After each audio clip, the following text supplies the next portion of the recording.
হয়ে গেল, অজানা যে মানুষটা কি করে চলে গেছে। এই ঘটনার সঙ্গে তো সবার শুধু আমি এখানে একটা আমার দিক থেকে, আমার অন্তর থেকে আমি চেয়েছিলাম যে সবাইকার। রাহুলের মৃত্যুর 15 দিন পেরিয়ে গেছে, কিন্তু এখনও একটা প্রশ্ন ঘুরপাক খাচ্ছে সবার মনে। কেন এতদিন চুপ ছিলেন জনপ্রিয় অভিনেত্রী কোয়েল মল্লিক? যখন দেব, জিৎ আর প্রসেনজিতের মতো তারকারা রাস্তায় নেমে প্রতিবাদ করেছেন, তখন কেন তাদের পাশে দেখা যায়নি কোয়েলকে?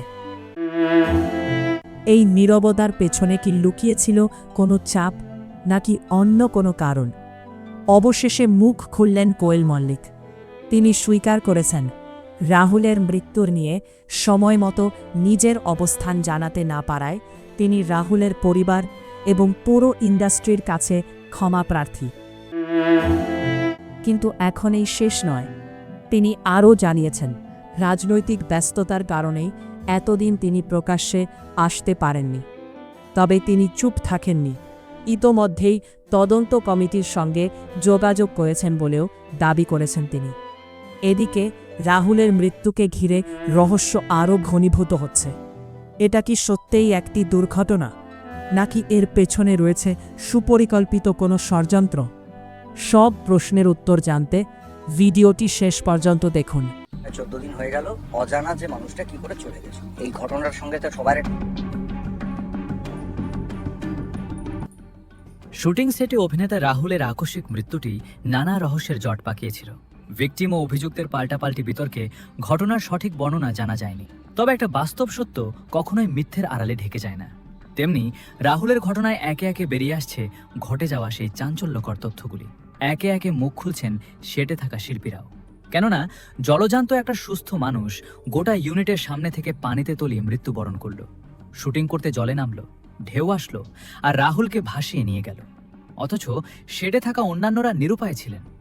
এমন সোজা সাপটা বর্ণনাকে একটা সাজানো গল্প বলে শুরু থেকেই অভিযোগ ছিল নিহতের পরিবারের। রাহুলের মৃত্যুর সঠিক বর্ণনা পেতে শুরু থেকেই একের পর এক বৈঠক আর দাবি নিয়ে রাস্তায় নামেন সহশিল্পীরা। বিশেষ করে মেগাস্টার প্রসেনজিৎ, দেব, প্রিয়াঙ্কা চ্যাটার্জি সহ পরিচিত সকল মুখগুলি রাহুলের ঘটনায় সঠিক তদন্তের দাবি নিয়ে রাস্তায় নামে।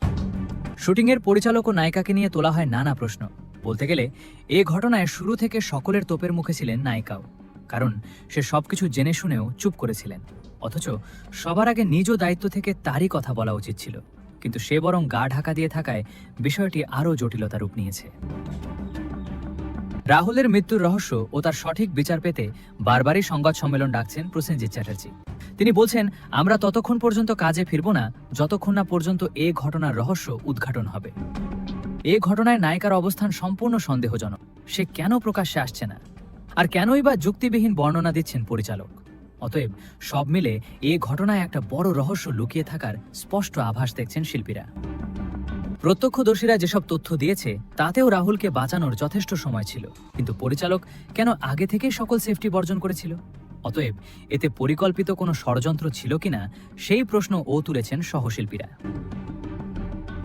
রাহুলের স্ত্রী প্রিয়াঙ্কা সরাসরি শ্বেতার দিকে অভিযোগের আঙুল না তুললেও ক্রমাগতই ফেঁসে যাচ্ছেন শ্বেতা, কারণ তার নিজেকে আড়াল করার মনোভাব সন্দেহ বাড়িয়েছে তার প্রতি।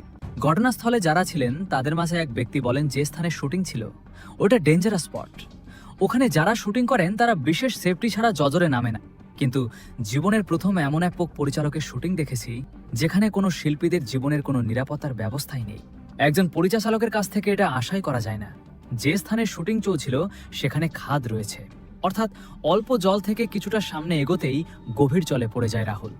অতএব মোহনার মতো বিপজ্জনক স্পটের পরিস্থিতি না জেনেই স্রোতের জলে শুটিং করানো নিশ্চয়ই আত্মঘাতী ছাড়া কিছুই নয়। অন্যদিকে রাহুল যখন জলে পড়ে যায় তখন তার সঙ্গে শ্বেতাও ছিলেন। তিনিও পড়ে যান। যে মুহূর্তে শুটিং সেটে থাকা কেউ না এগিয়ে আসাতে দূর থেকে শুটিং দেখা এক স্থানীয় লোকাল জেলে এসে শ্বেতাকে প্রাণে বাঁচায়। কিন্তু ততক্ষণে রাহুলের সঙ্গে ঘটে যায় বিপত্তি।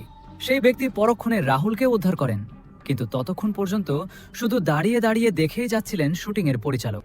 তিনি কাউকে বাঁচাতেও বলেননি, আর কেউ সাহস করে জলে নামেওনি। যে তথ্যটাই নির্বাক করেছে সবাইকে।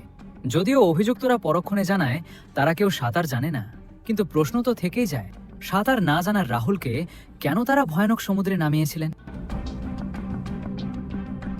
এই ঘটনায় এখনো পর্যন্ত কোনো আইনি ব্যবস্থা নেওয়া যায়নি অভিযুক্তের প্রতি। অভিযুক্তরা বিষয়টিকে শুধুমাত্র একটা অনাকাঙ্ক্ষিত দুর্ঘটনা বলেই নিজেদের অবস্থান শক্ত করেছেন। তবে শ্বেতার অবস্থান বেশ নড়বড়ে।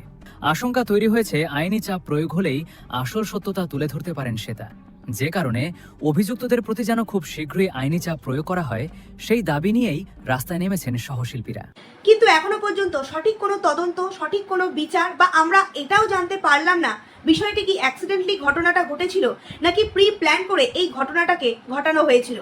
বেশিরভাগ মানুষের মুখে একটাই প্রশ্ন, যদি সত্যি এটা অ্যাক্সিডেন্টলি ঘটনা ঘটে গিয়ে থাকে তাহলে কেন পরের শ্যুট আগে করিয়ে প্রত্যেকটা মানুষকে প্যাক আপ করে দেওয়ার পর তাদেরকে কলকাতার দিকে পাঠানো হলো? কেন শুধুমাত্র এই দুজনকে এই জায়গায় রেখে দেওয়া হলো শ্যুটের জন্য?